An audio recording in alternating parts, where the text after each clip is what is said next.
Dios les bendiga, estimados amigos y hermanos. En esta mañana damos gracias al Señor Jesucristo porque nos concede el privilegio de poder compartir el mensaje de su palabra, donde todos y cada uno de ustedes se encuentran dispersos en el mundo entero.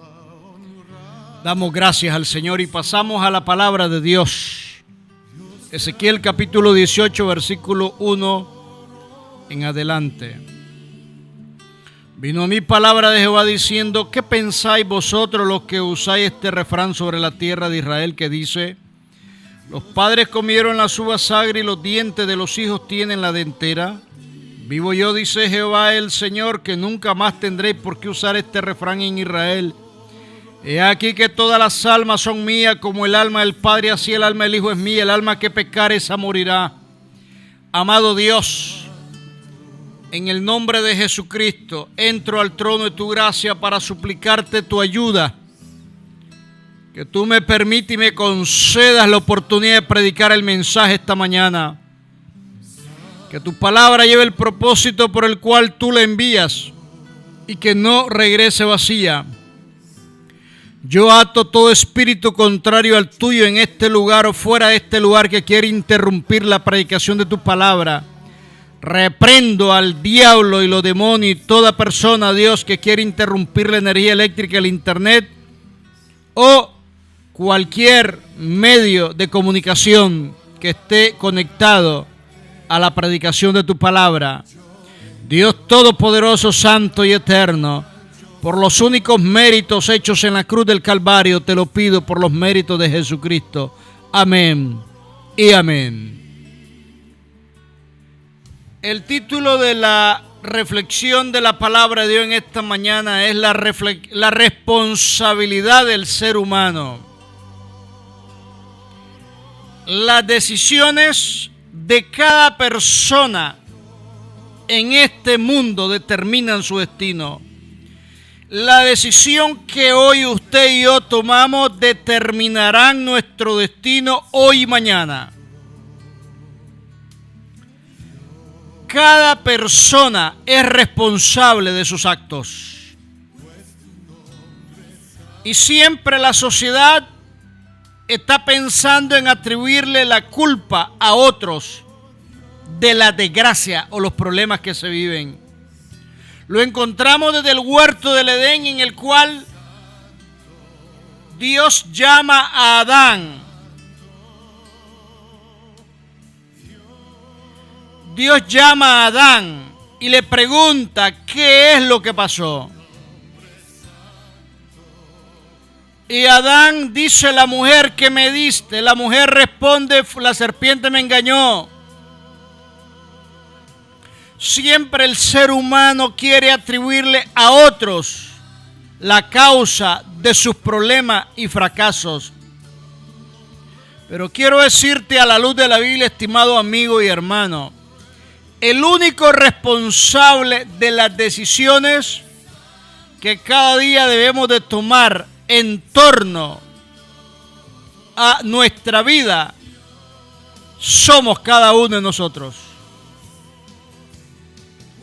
Si una persona tiene un problema económico o de salud o de cualquier naturaleza, esa persona es la responsable, no otra.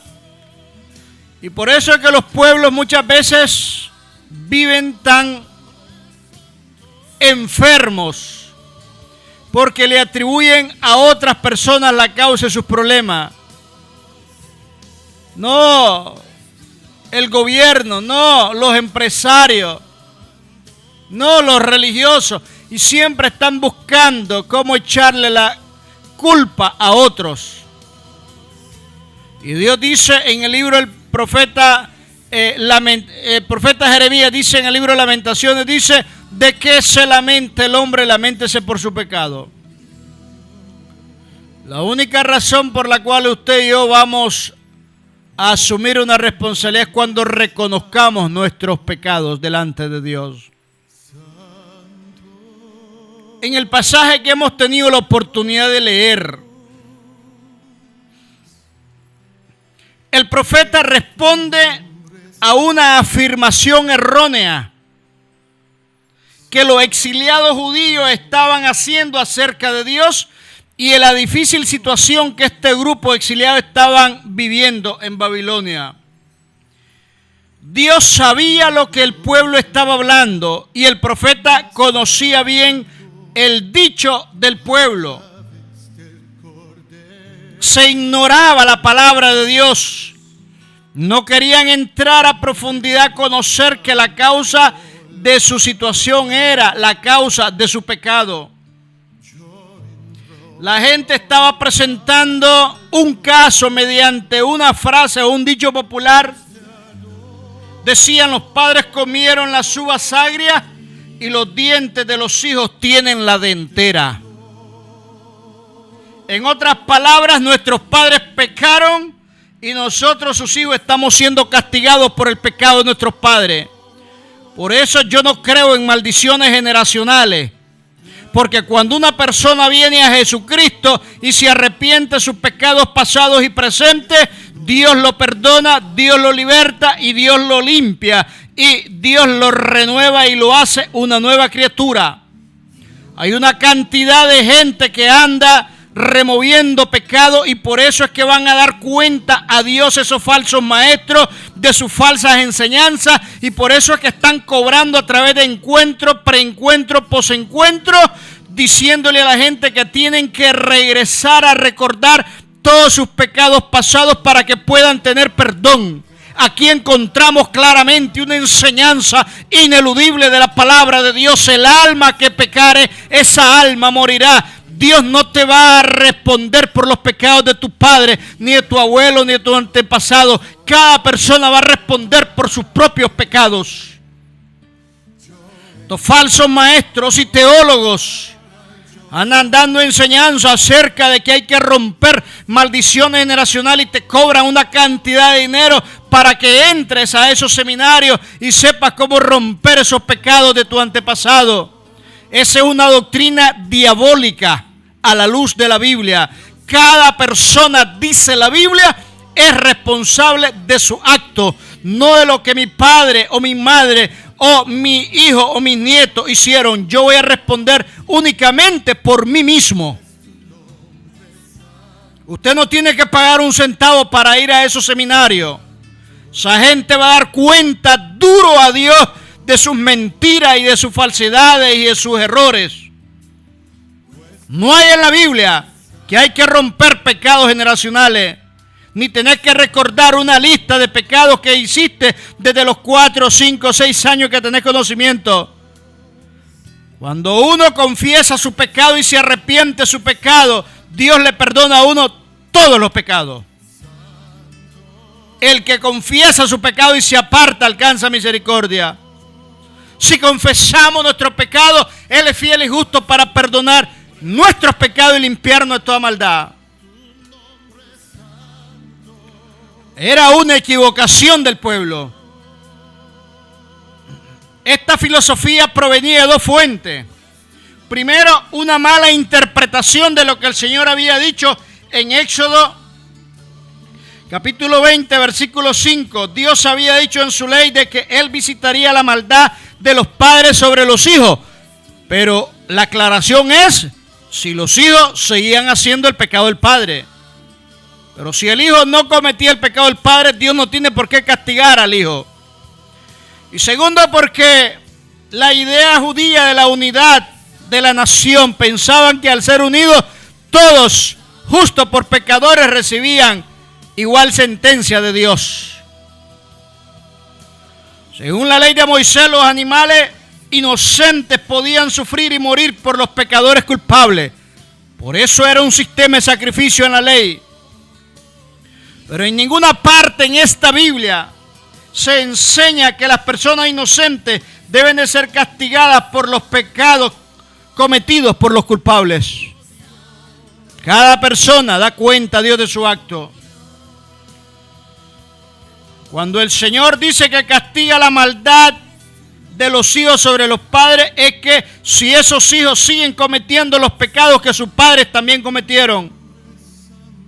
Además, Dios prometió bendecir a los hijos de los padres cuando los padres fueran obedientes, y aclaramos siempre y cuando los hijos fueran obedientes. Pero si el hijo no es obediente, no tiene por qué recibir bendición de parte de Dios. Y vamos a entrar a analizar lo que dice la palabra de Dios. Dice el versículo 5.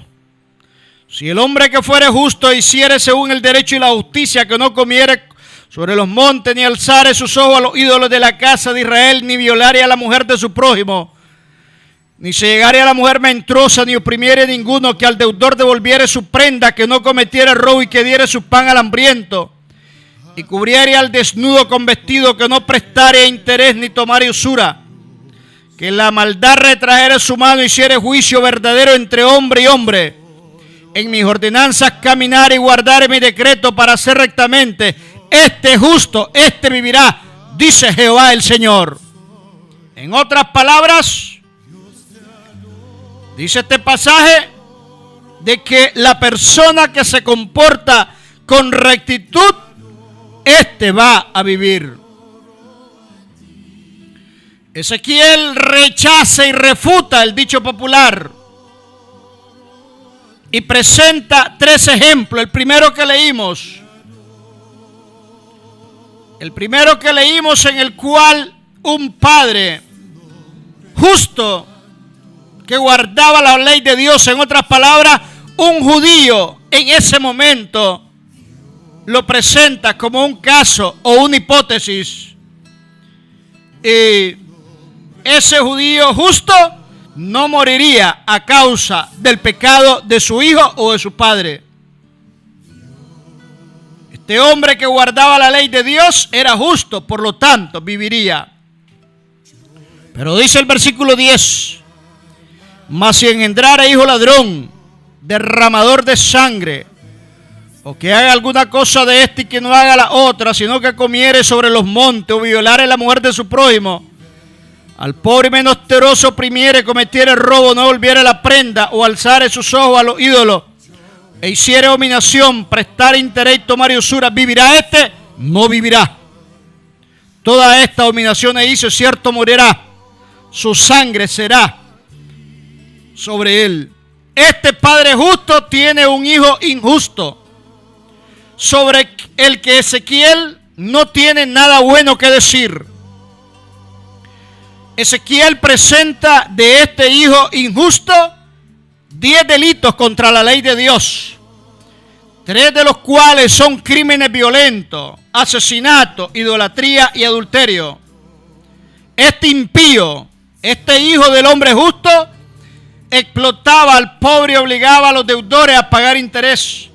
Nunca cumplió la promesa de volver la prenda y hacía todo lo que podía para obtener beneficio, incluso perjudicando a la gente y dañando, violando, desafiando la ley de Dios. El veredicto de Dios fue: de cierto morirá. Pero dice el versículo 14, pero si éste engendrare hijo, en otras palabras, el hijo del ladrón, el nieto del hombre justo, el cual viere todos los pecados que su padre hizo y viéndolos no hiciere según ellos, y empieza a dar una lista, y dice Dios: este no morirá por la maldad de su padre, de cierto vivirá. Su padre, por cuanto hizo agravio, despojó violentamente al hermano e hizo en medio de su pueblo lo que no es bueno. Y aquí que él morirá por su maldad, pero este nieto vivirá. Si dijeres, ¿por qué el hijo no llevará el pecado de su padre? Una pregunta importante. ¿Por qué los hijos no tienen por qué cargar la culpa de los pecados de sus padres? Porque él hizo según el derecho y la justicia, guardó todos mis estatutos y los cumplió, de cierto vivirá. El alma que pecare, esa morirá. El hijo no llevará el pecado del padre, ni el padre llevará el pecado del hijo. La justicia y el justo será sobre él, y la impiedad del impío será sobre él. El tercer personaje de este drama es el nieto justo. El hombre, un padre justo, tiene un hijo impío y tiene un nieto justo. El nieto siguió el ejemplo de rectitud de su abuelo y no el mal ejemplo de su padre. Encontramos en la Biblia a un rey llamado Ezequías. Gobernó 29 años, a los 25 años llegó al poder. Ezequías fue uno de los mejores reyes que tuvo Judá después de la división. Tuvo un hijo que se llamó Manasés. Manasés fue uno de los peores reyes en la historia de la Biblia. Gobernó 55 años. Manasés se arrepiente de su pecado y empieza a mostrar una conducta de justicia, porque reconoce que el Dios de su padre Ezequías, Jehová, era y es el verdadero Dios. Pero tiene un hijo que se llamó Amón. De 22 años este jovencito empezó a gobernar y fue perverso, fue malo. 2 años gobernó. Y Dios le quitó la vida. No se arrepintió ni se humilló como lo hizo Manasés delante del Dios de su padre. Pero Amón tuvo un hijo que se llamó Josías. Y Josías, a los 8 años, fue declarado rey. Y gobernó 31 años. Y fue uno de los mejores reyes en la historia de Judá. Nunca se había celebrado una Pascua desde los tiempos de Samuel como la que llevó el rey Josías, porque se había propuesto en su corazón buscar a Dios con toda su alma, su mente, su corazón, con toda su fuerza, con todo su ser. Nunca hubo un rey tan bueno como Josías. Murió a los 39 años, metiéndose en un pleito que no le correspondía, en una guerra que no era de él. Llega el faraón Necao y le dice: Dios me ha dicho que mi guerra no es contra ti, así que apártate. No entendió ni pudo discernir la voz de Dios en la boca de un impío, y murió flechado por los guardaespaldas y soldados del faraón. Pero Josías fue un rey justo. Cuando yo hablo del rey Josías, mi corazón se conmueve y me dan ganas de llorar, de ver un hombre tan bueno y tan justo, porque nunca hubo una persona que se dispusiera de amar a Dios como lo hizo Josías. Su padre fue impío, se lo llevó el diablo al infierno, Amón. Su abuelo fue malo, pero se arrepintió, Manasés, y fue salvo Manasés. Y su bisabuelo Ezequías fue un rey bueno. Esto quiere decir entonces, estimado amigo y hermano, cada persona es responsable de sus actos. No podemos atribuirle a otros nuestras conductas y nuestras malas decisiones. La palabra de Dios es clara: el alma que pecare, esa alma morirá. En otras palabras, la persona que peque delante de Dios, esa persona va a morir. Personas que están condicionando a Dios. Si tú no me resuelves este problema con esta mujer o este hombre, yo no te busco. Si tú no me cambias este hijo que anda en la droga o anda en el alcohol, yo no me entrego a Cristo. Usted no tiene por qué condicionar a Dios jamás. Dios es soberano. Usted tiene que buscar a Dios, al igual que yo, antes de que sea tarde. Y hoy es el día de salvación. El que está muy mal, hoy tiene que ponerse a cuenta, pero sin condicionar a Dios. Cada persona es responsable de sus decisiones. Bendito el nombre del Señor. Cada persona debe reconocer su culpa. Ezequiel responde a la pregunta de los oyentes que preguntan: ¿por qué el hijo no llevará el pecado de su padre? Ezequiel responde. Él describe que un hombre malvado se arrepiente de sus pecados y se aparta. Luego escribe un hombre justo que en sus pecados vuelve a su pecado y muere.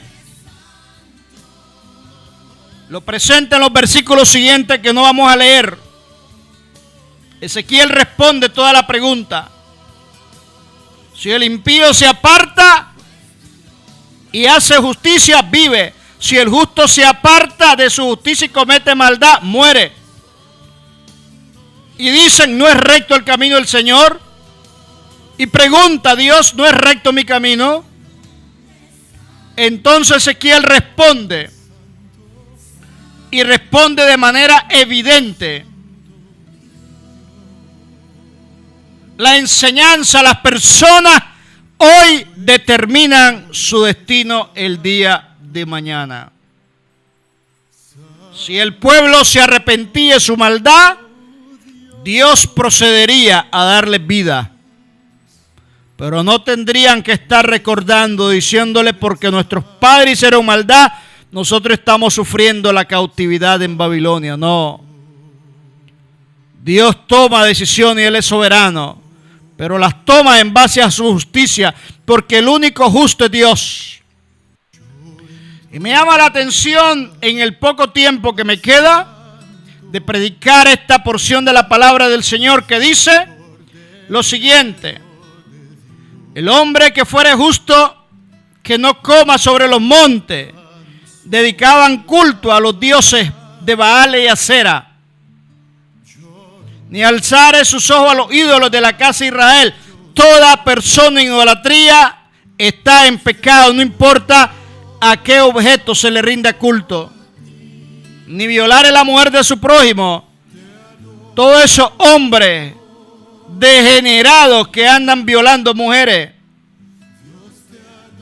que no se controlan sus pasiones carnales, ni se llegare a la mujer menstruosa, hombres que no esperan que le pase el periodo de la menstruación a la mujer, sino que están desesperados y tienen relaciones íntimas sin respetar el periodo de menstruación de la mujer. Dios manda en ese sentido a que se respete ese periodo de menstruación. Oh no, dice, en el matrimonio todo se permite. Estás equivocado. A la luz de la palabra de Dios. Ni oprimiere a ninguno. Personas que no solamente oprimen físicamente, sino psicológicamente. Amenazan, empleadores que amenazan a los empleados, que los van a despedir. Siempre están ahí amenazándole. Hombres amenazan a su esposa que las van a dejar, que no les van a dar el dinero, la ayuda, el salario, lo que le dan. El deudor, que al deudor devolviere su prenda. Personas que muchas de esas casas de préstamo no regresan lo prendado, el bien que se ha entregado por un préstamo. Y les ponen una lista de altos intereses increíbles que se vuelven impagables. Dios está viendo esa conducta. Que no cometiere robo. Abundan esas conductas en nuestra sociedad. Vas a cambiar dólares o Córdoba, vas a cambiar tu moneda y algunos te hacen cometiendo un delito y te dan menos y después se esconden y te van. Otros te quieren vender oro y resulta que no es oro, es cobre. Parqueas tu vehículo en un lugar y de repente lo encontrás abierto, te roban todo. ¡Cuánta maldad! Que diera su pan al hambriento. Una persona debe ser sensible ante las necesidades de los demás. Dios le da dinero a muchas personas solo con un propósito, para que se invierta en su obra y para que ayude a aquellos que tienen menos posibilidades. Pero muchos impíos toman ese exceso de dinero para tener 2, 3, 4, 5 mujeres. Y casas y casas y casas donde ellos pequen a diestra y siniestra. Y no se dan cuenta que es para que pueda servir de bendición a los demás. Que cubra al desnudo, que le ayude al desprotegido. Que no preste interés ni tomar usura. Hay unos intereses que se prestan por muchas personas que son increíblemente dañinos. Te prestan al 10%, 20%, Es una barbaridad. Al 10-20% mensual. Sea una cosa increíble, que eso no es permitido por la Biblia. ¿Qué tiene que ver la Biblia? Dirán algunos, con lo que yo haga con mi dinero. Bueno, tú no tienes dinero, quiero decirte. Salmo 24:1 dice: Jehová es la tierra y su plenitud, el mundo y todo lo que en la habitan. Dios solo te presta los bienes para que lo uses un tiempo. Tú no tienes nada, ni yo tengo nada. Sin duda nada hemos traído y sin duda nada vamos a llevar. Sea el nombre de Jehová bendito, dijo Job. Personas que abusan con el dinero, con el que padece una necesidad. Cómo lo obligan, cómo lo exigen, cómo lo exprimen. Mujeres que piden ayuda, les dan un préstamo y luego hasta la casa les quitan. Es una grosería. Que la maldad retraer a su mano, que no cometiera maldad, que hiciere juicio, jueces que administran la justicia. Todos los jueces que administran justicia van a rendir cuenta de cada sentencia que den. Jueces que emiten sentencia van a dar cuenta. ¡Ay del que condene al inocente y del que absuelva al culpable! Guardaré mis decretos para hacer rectamente, este es justo, este vivirá. Bendito el nombre del Señor. Martín Potosme escribe desde Chile. Quiero que oren por mí, que Dios perdone mis pecados. Escucho la emisora en Chile.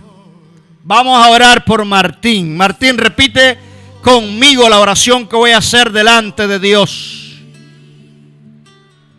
Dios Todopoderoso, en esta mañana yo reconozco que soy un pecador.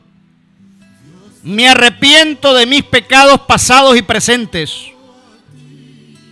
Renuncio a todo pecado y maldad. Acepto a Jesucristo como mi Señor y mi Salvador. Y te pido, Dios, que mi nombre sea escrito en el libro de la vida.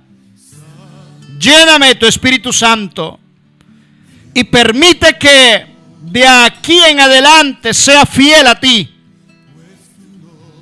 para que nada ni nadie me aparte de tus caminos. Dirigime a una iglesia de sana doctrina. Dame fortaleza para no pecar y para dar buen testimonio. Por los méritos de Jesús te lo pido. Amén y amén. Yo voy a orar por ti, Martín. Dios amado, mira a Martín, qué hombre valiente que hoy ha dispuesto a arreglar su vida delante de ti. Fortalece a este varón, ayúdalo, Dios, guárdalo, bendícelo a él y a su familia. Suple a todas y a cada una de sus necesidades y te pido que le dé una cobertura muy especial sobre su vida. Yo reprendo en el nombre de Cristo y deshago toda obra de Satanás, toda obra demoníaca que quiera levantarse en contra de él y su familia. Guárdalo, Dios, revístelo de salud.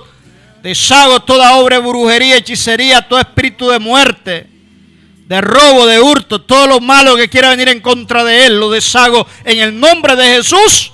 Y te pido que la bendición suya a partir de este momento fluya sobre la vida de este varón. Por los únicos méritos hechos en la cruz del Calvario te lo pido por Jesucristo. Amén y amén. Yo te felicito. Dios les bendiga a cada uno de los oyentes. Le habló su hermano en Cristo, José Luis Norori Hooker.